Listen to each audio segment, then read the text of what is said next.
মুখ্যমন্ত্রী ধর্ণা মঞ্চ থেকে বলছেন আমরা আছি বলে না আপনারা সবাই ভালো আছেন, আর যদি আমরা না থাকি কোনোদিন সেরকম আসে 1 সেকেন্ড লাগবে, একটা কমিউনিটি যখন জোট বাঁধে না ঘিরে ফেলবে, 1 সেকেন্ড 1 সেকেন্ড দেবে একদম 12টা বাজিয়ে।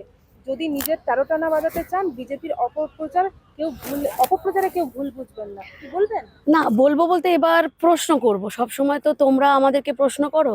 আমার এবার প্রশ্ন থাকবে এই হিন্দু বাঙালিদের প্রতি, যে এই যে বারে বারে আমাদেরকে কি মনে করে, মানে কি মনে করে কি, মানে আমরা মানে নস্যির টিপ নাকি? যখন তখন আমাদের পিষে দেওয়া যায়, ডলে দেওয়া যায়, মেরে দেওয়া যায়।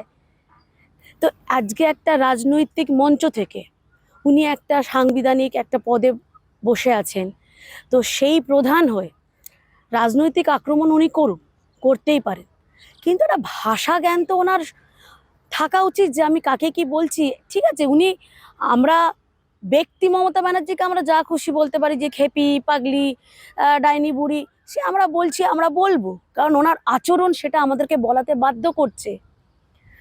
কিন্তু একটা মুখ্যমন্ত্রী হয়ে উনি এই উদ্দেশ্যটা কাকে করে বললেন, যে একটা কমিউনিটি যদি জোট বাঁধে না এইভাবে, যে 12টা বেজে 13টা বাজতে বেশিক্ষণ লাগবে না কাদের, আর ওনারা না থাকলে, মানে ওনারা যদি না থাকে এই রাজ্যে মসনদে, তাহলে কি উনি কি করতে চাইছেন? ওই সুরাবর্দির মতো লেলিয়ে দিয়ে চলে যাবে?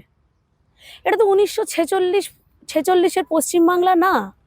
এই যে এতদিন ধরে তোমাদের মাধ্যমে যে বলে গেছি, যে ওনার যে একটা প্রবল, সুপ্ত না প্রবল, যে একটা মানসিক যে একটা ইচ্ছে, যে পশ্চিমবঙ্গটাকে ইসলামীকরণ করে বাংলাদেশের সাথে মিলিয়ে দেওয়া, পশ্চিমবঙ্গকে আবার ওই ও সুরাবর্দি থেকে উনি ইন্সপায়ার হয়ে নিজেকে মমতা বর্দি মনে করে একটা গ্রেট ক্যালকাটা কিলিংস পার্ট 2 করার, এই যে একটা ওনার যে একটা মানে প্রবল মানসিক ইচ্ছে, এই কথাগুলোর মধ্যে দিয়ে এগুলো প্রমাণ পায়।